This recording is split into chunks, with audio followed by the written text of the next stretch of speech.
you're going down. What does Beto do? Because I think they're going to win the Europa League. Joe Gomez is going to score a Premier League goal. Some of you are going to be mad. Garnacho, turn around. I can't emphasize this enough. I don't trust them. No FA Cup, no Carabao Cup, no Champions League, no Premier League. Who do I have at the top?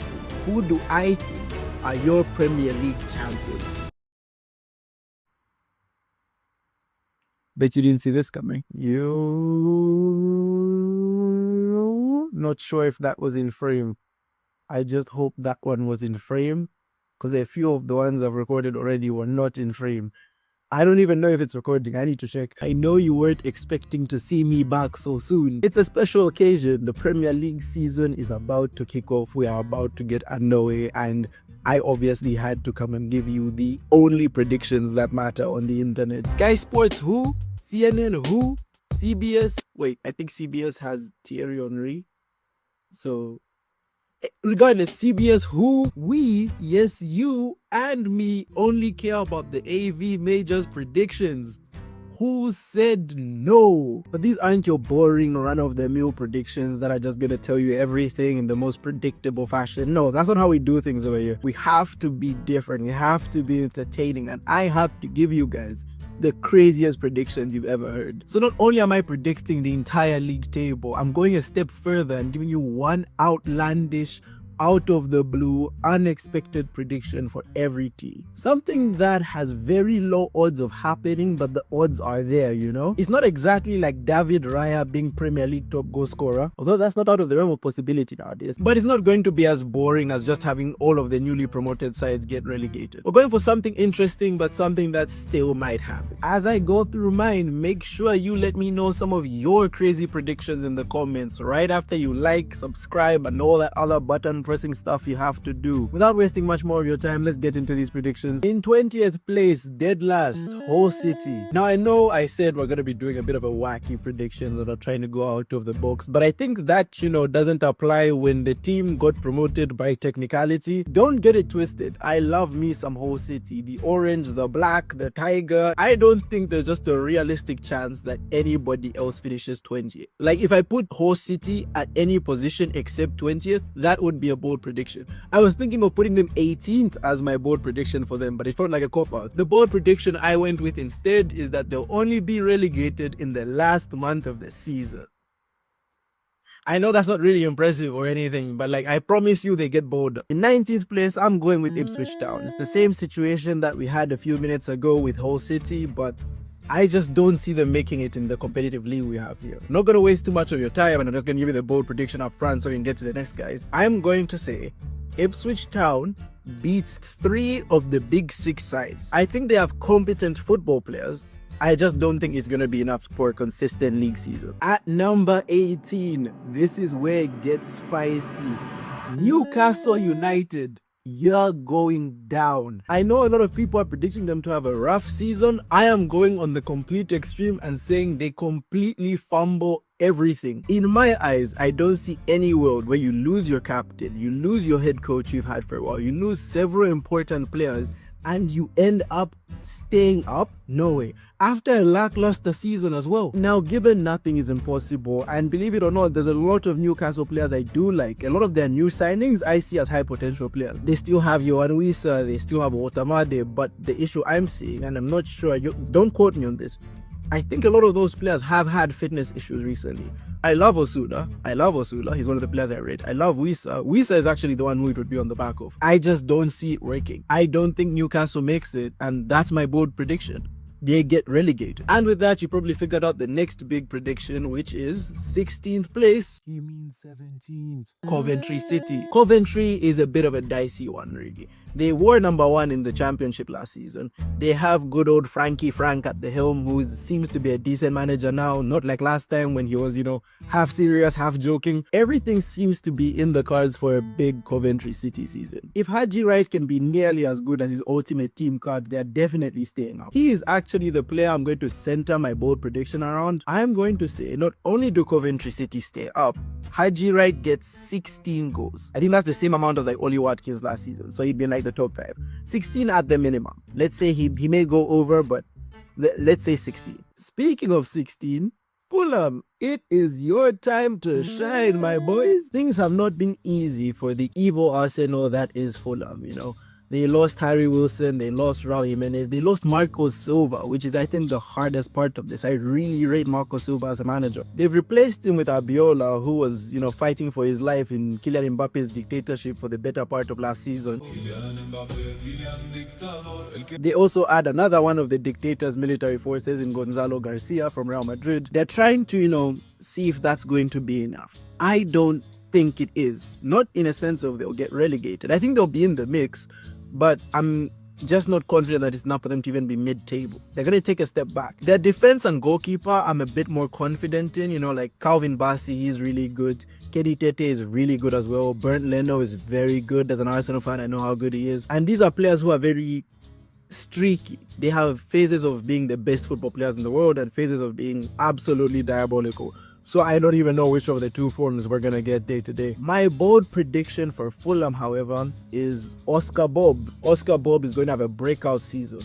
I think he's going to be the standout performer for Fulham in a system that will allow him to shine. If he can play similar to the flashes we saw in the World Cup from him, I am confident, and I love Oscar Bob. I am confident this is the season for you. Moving on swiftly to the mid-table, and I'm going to rattle through these ones a bit faster. In 15th place, and this may be harsh, I'm going for Sunderland. I think the European football has come too fast, faster than they even expected, and I don't think they're making moves that fill me with confidence for their European campaign. And the reason why I put them 15th is kind of leads to my bold prediction, because I think they're going to sacrifice the Premier League, because I think they're going to win the Europa League. I'm going for Sunderland to win the Europa League. I guess this kind of doubles as my Europa League prediction, because there will be no video for that. I don't know what you were thinking. And if they're going to make such a deep run in the Europa League, I just don't see them managing that and a sustained run in the Prem. Something has to give. In 14th, we're going with Crystal Palace. The loss of Oliver Glasner is just something which I'm not over. I really rate him as a manager. His tactical awareness the past couple of years has really developed some of the players we see across Europe today. On top of that, they lost Maxence Lacroix to Chelsea, which is another big blow. They still have the likes of Dean Henderson. I think Wharton is still there. They have Mateta, obviously. And between those players, I'm very sure they can make a sensible team. The bold prediction is Jean-Philippe Mateta will leave Crystal Palace in January. I just think it's coming to that point where he's going to have to make a career-based decision. And unfortunately, he's getting too big for the club. And with Glasner leaving, I feel like Glasner was what really tied him down. If Palace isn't playing well in January, a bigger team, even like one of the lower bigger teams in Europe, your Borussia Dortmunds, your Romas, these guys, try for Jean-Philippe Mateta, I can see him eventually leaving. Maybe like Lyon back in France, I'm not sure, something along those lines. At number 13, rather controversially, Brentford. The real thing I feel like all of this hitches on is Igor Thiago. If I'm being honest, I don't rate the guy. I don't see him as a sustainable, performer. He was good last season and he had the flashes when he was one of the best players in the league, clearly by the goal scoring tally. But I don't see it as something that's going to last long. I see it as like Chris Wood. The way Chris Wood took over the Premier League a couple of seasons ago, that's what I think this is. And with players like Kevin Schad, who I really like, for me to put Brentford this low is just simply based on that. Oh, the actual bold prediction is a mass exodus. On top of the Igor Thiago fall off, I think a lot of the players just leave. Speaking of a feeder club, the people who just helped Manchester City get better, thank you, Forest. That's what we all needed. Nottingham Forest, I am giving you 12th. I forgot what number we were on. I think Nottingham Forest is one which I'm a bit uncertain about. Elliot Anderson did a lot of heavy lifting last season, but what they've lost in creative genius on the pitch, they've earned in genius off the pitch with Oliver Glasner. I really rate him and I think he has the potential to take Forest to the heights that they've been failing to. As long as, Mr. Marinakas doesn't decide that, it's not working for me, brother. My bold prediction for Nottingham Forest is something that, hasn't happened in a while. Hasn't happened. Oh, it has happened, but like, not to the extent I'm about to say. I think Ola Aina scores an absolute banger. I'm talking goal of the month type of banger, like just something extraordinary. In fact, we'll get specific. I'll double down. Ola Aina wins at least one Goal of the Month trophy. At number 11, perennial mid-table club, Everton. Everton is always so tricky, man. They're like this dicey hoodwink kind of club who just manage to snatch results in like the depths of games. They're a team that we always seem to think is going to be really bad or really good and ends up just being mid consistently. Like them and Crystal Palace just go band for band in the mid conversations. This season does look a bit more promising. They've kept hold of Ilman Njai, who was really good last season. They have James Garner, who I really rate. They've lost Grealish, which will be a bit of a hit, but I think he was slowing down towards the end of the season. There's a lot of players in there that like can be good. One of which is going to be my prediction. I'm going to say Yerno Barry wins one Player of the Month. Like, okay, I know I'm laughing. That doesn't make it look good, but I promise I genuinely mean this. I think Thierno Barry is good. He was just having to share minutes with Beto, which is why I've put them at 11th, because I know Beto will still play. What does Beto do? Kicking us off in the top 10 of the Premier League, I'm going for AFC Bournemouth. I have a friend who's a Bournemouth fan, and I'm very sure he would not be pleased to see his club this low. It's the European competition argument again. Like, I just don't see them competing at that level, especially when the likes of Krupi, Ryan, you know, the other guy, the midfielder, Alex Scott. When these guys like eventually leave Bournemouth, which I can see some of them doing in January, at least one probably, it's going to be hard for Bournemouth to keep up. Like, it's going to be harder and harder. This European thing, it's not easy. When you account for injuries as well, like Krupi is already down with an injury, so who knows who else is due an injury. It's going to be difficult to maintain. I do think the quality of their squad is good. And that's why I'm saying top 10. Like, even despite that, I still think they'll be comfortably a good team in the league. I just don't see it for them this season. I think they'll make a deep Europa League run, and I think that's what will cost them.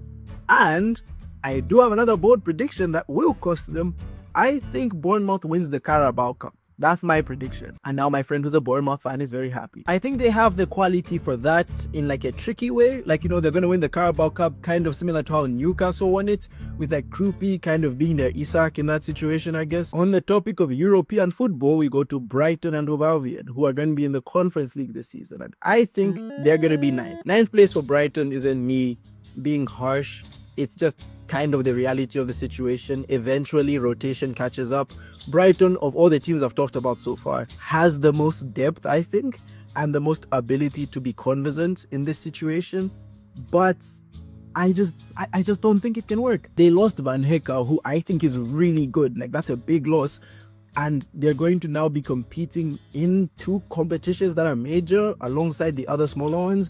If they even make like a deep run in the FA Cup, that could finish the Premier League season. I know I'm putting a lot of stock in the European football argument, and it's not the be or end all, but every season we act like it doesn't matter, and we just learn why it matters more and more in today's football. Look at Manchester United last season, who had a great rise because they were only playing one game a week. Look at Crystal Palace, who had a big fall because they were playing so many games a week. I know these are bold predictions, but I believe them to some extent, you know. Maybe not all of my, you know, wild predictions, the single ones for each club, but I do believe the league table that I'm going with. My bold prediction for Brighton, however, and Brighton fans are not going to like me for this, I think Brighton and Hove Albion lose in the final. It's difficult to manage so many competitions, and England has been dominating the Conference League for so long. I think it's due somebody else finally gets into the rotation. Brighton fans, don't hate me. I'm probably wrong, and you can laugh at me when you come back to this video, you know, later. Moving on quickly to a fan base that is going to love me for this. Leeds United, I'm giving you 8th place. I don't think there's a world where Leeds United is bad this season. Probably not as good as I'm saying, but they added James Trafford to an already pretty good roster of, you know, Anton Stark, who I really rate, Ayo Tanaka, Ethan Ampadu, and then they got Gerhard back from his loan. It's just a lot of good players who are going to be playing together. You add in the likes of Okafor, who are like growing, and it's just a very exciting team. And Daniel Farker is one of the better managers in my opinion right now. I think that unit of players is going to be really, really good. I think there's something special coming out of Leeds United this season. The lack of European football is an advantage to them, and with the additions they've made, well, addition in James Trafford. Oh, and Harry Wilson as well is here. I forgot about that person. Harry Wilson's at Leeds now too. That's going to be big. I think this team is good enough to be a European contender this season. Now we go to my favorite number for one of my least favorite football clubs. 7th place, Tottenham Hotspur. I did want to relegate them this time, but logically speaking, this should be correct. Spurs doesn't follow logic though, that's the problem. De Zerbi, say what you will about him, he's a good manager. I'm not a fan of him, but he gets the job done. He knows how to get results. And with the signings they've made, Senesi, which I said earlier, Van Hecke, which I said earlier, and then you throw in Sandro Tonali, who is one of my favorite players in world football, and they have one of my other favorite players in world football, Xavi Simons, on a stretcher. It's so tricky right now, honestly, with Spurs to know where they're going to be. The fitness is an issue. I think James Maddison is injured again, and it's just going to keep plaguing them if they don't fix whatever is wrong with their medical. There's a lot of teams that have that issue. Even so, I'm banking on their money, I'm banking on their big name, and I'm banking on the ability of some good players on that team. Van de Ven is really good. He shouldn't be in relegation battles. Van de Ven is good. My bold prediction for Spurs though, the young player of the season is going to come from Tottenham Hotspur. I think they're in the best position to play some of the young guys into the starting 11 and still have good experience around them, you know. The likes of Andrew Robertson taking care of it. Maddison himself when he's back from his injury. But then you think about their youth and their young players. I love Odobert. He's really good from what I've seen. I really like Archie Gray. He's got some potential there. These young players should be able to work. They should be able to work in theory. Spurs should be able to make this work. I can't emphasize this enough. I don't trust them. In 6th place, the villains are at it again. Aston Villa. I think the lights are too bright. Champions League is a different beast. They've lost Morgan Rogers. They've lost Yari Tillemans. They've lost Onana. But there's still good players there. That's why I'm not willing to completely say they're out of Europe, no. A repeat of last season is just going to be a tough ask. I don't like Unai Emery one bit because of Arsenal, but he's good. He's got the ideas behind it to make some players better than we could ever imagine. And despite their midfield looking like it's on a downward spiral, they have signed some replacements. And there are still some competent players around that midfield, you know. They still have the likes of Emi Martinez playing for them. They're still good players. And we also signed like a massive black guy who's a striker, so we don't know what's going to be happening with Ollie Watkins. But Watkins is good in case they still keep him. My bold prediction for Aston Villa though, Garnacho turn around. We're going to be seeing prime Alejandro, you know. We're going to be singing his songs. I don't know if Garnacho has songs. We're going to be buying his t-shirts. I don't know what number he's wearing right now. We're going to be, you know, posting his pictures. I know he has those. I know they are usually used for memes though. If anyone was going to do it, it only feels right for it to be Unai Emery, this guy who manages to just gather broken toys somehow. On his day, there's still flashes, there's still excitement. And we can't forget how exciting he was to watch at Manchester United. If he can get whatever the mental stuff behind the football is, you know, missing, he can be that guy again. He can get back to his form, and Aston Villa, I think he'll be given that chance to do so. The top 5 now, your Champions League qualifiers. In 5th place, some of you are going to be mad, Liverpool. Liverpool is a good team. I have a lot of love for Liverpool as a team. You know, if I wasn't an Arsenal fan, I'd probably be a Liverpool fan. However, the transfer window is not convincing, you know. I love Victor Munoz. That's not going to work in this level. I like Jeremy Jacquet. That's not going to work in this level. You're going to be struggling at this level with the players they want to seemingly start. I think they signed Araujo. I may be wrong about that, but I think they signed Araujo. Araujo is good, but even at Barcelona, he's known for being inconsistent. I don't know if that works. There's a lot of question marks around them, and you know, Florian Wirtz and Isak have kind of pieced it together during preseason, so I'm happy for them. But there's still no CDMs. I'm still just scared it's going to be Dominic Szoboszlai vibes, and if they're going to try and do that again, I just don't see it working out for them this time. My Liverpool prediction is really simple, you know. For any other team, this wouldn't even count. It would be too basic. Joe Gomez is going to score a Premier League goal. Maybe not Premier League. Let me not risk all that. He's going to score though. He's going to score his first goal in his Liverpool career. For those who don't know, Google it.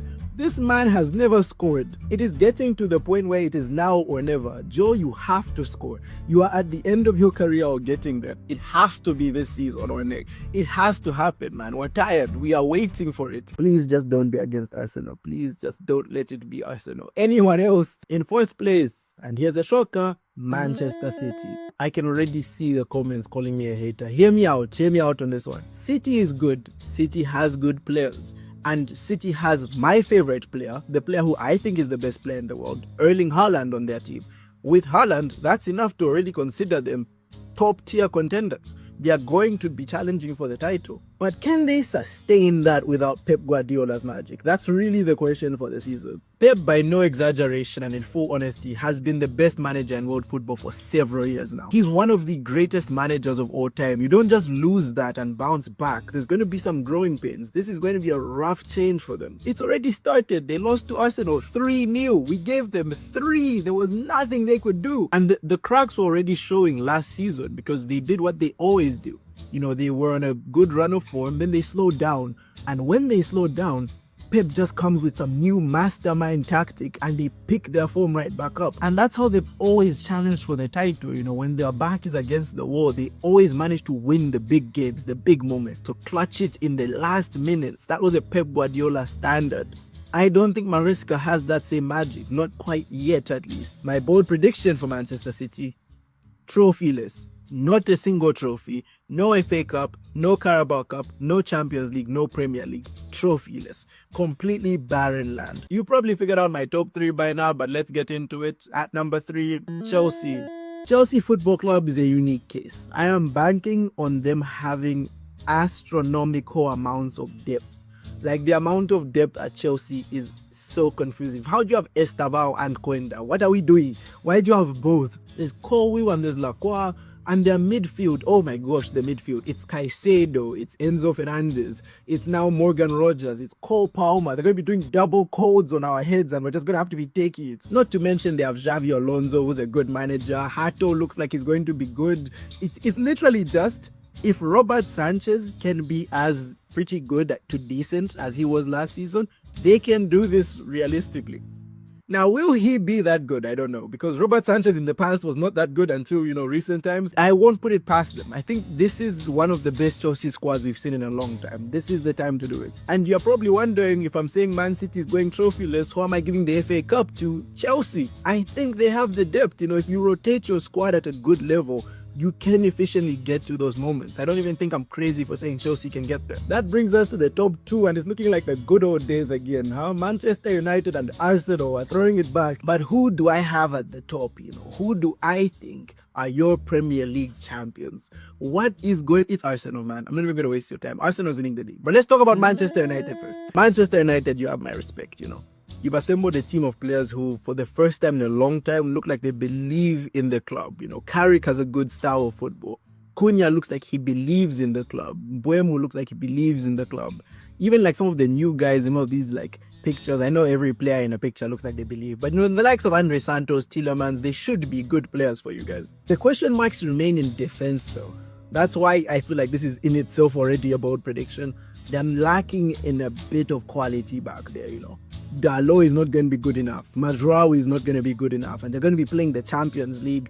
I'm really putting a lot of stock in some of the players taking leaps, like Rashford, bouncing back and becoming prime Rashford again. It's real tricky. I don't even fully believe it as I say it, but there's the quality there, There's Lamens is good. There's Bruno, the literal player of the season. How did it take me this long to talk about Bruno Fernandes? The literal player of the season is on this team. He proved he can be a one-man machine. That's my bold prediction, by the way. Bruno Fernandes, back-to-back Premier League player of the season. He really is a title-deciding player unto himself. I think there's only 3 of those in the league right now, and that's like Haaland, him, and Declan Rice. I may be overrating 1 or 2 of them there, but I think these are the best 3, and I think we can all agree that these guys can change a team. I think he is the best suited player to win player of the season yet again. I think he is still one of the best players in the Premier League. It only makes sense for me to back him. I think they're crashing out of the Champions League. I think they get knocked out either in the group stage or in the playoff round, the round of 16, just really early.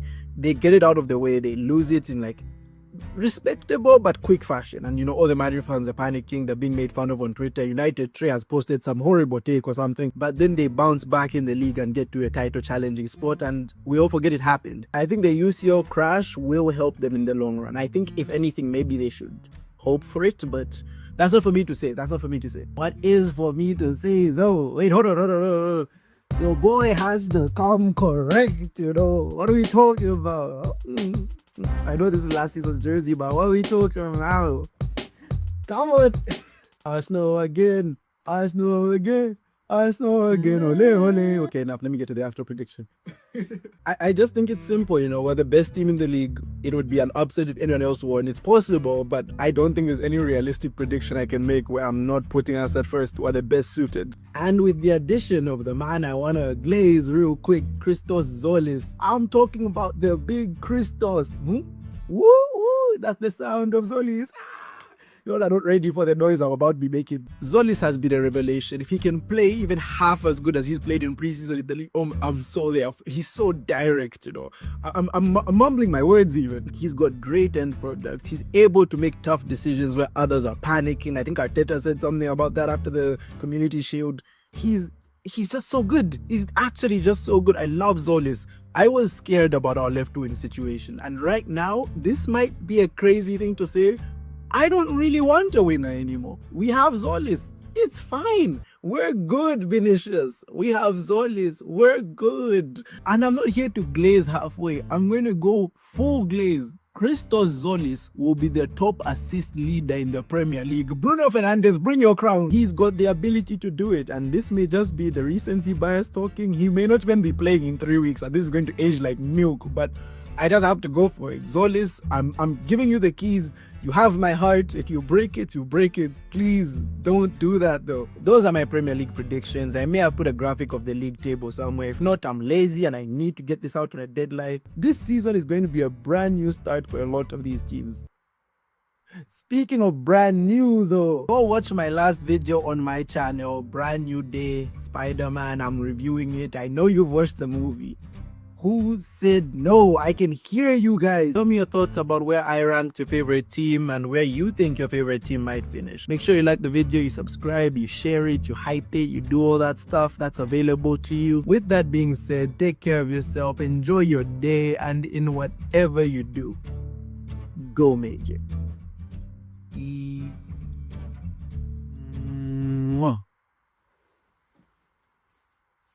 Arsenal again. Arsenal again. Arsenal again. Ole, ole, ole.